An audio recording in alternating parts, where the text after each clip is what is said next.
literacy moves on. Popular culture, new technology, and critical literacy. Asking children to talk about what interests them usually evokes a positive response. They are very keen to talk about themselves and their likes and dislikes. However, how often do we do this? And how often do we integrate their interests into the school curriculum, make them part of the teaching and learning process? More than 90 children were asked what their out-of-school interests were and their responses, which almost without exception identified popular culture as being of prime importance.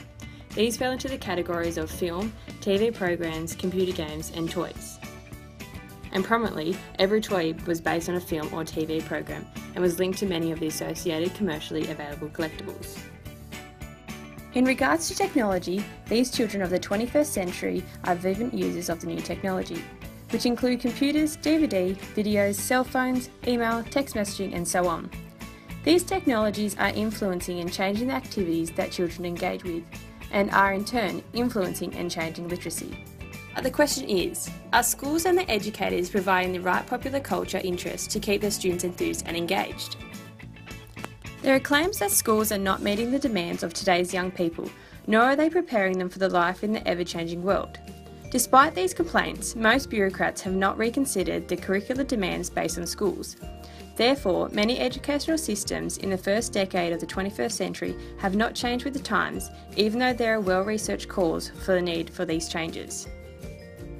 To try and bridge this gap between children and young people's popular culture interests and school requirements, educators need to be increasingly aware of the new and different worlds that our children are experiencing, worlds that reflect their social practices and cultures and their day-to-day life. They need to work collaboratively with the students in a way that allows them to bridge the gap between the many dynamic, constantly changing worlds in which they live. To do this, we need to find out about, show interest in and appreciate that children's popular culture interests, their technological expertise, indeed their cultural capital, are valued in an attempt to make school more meaningful for them.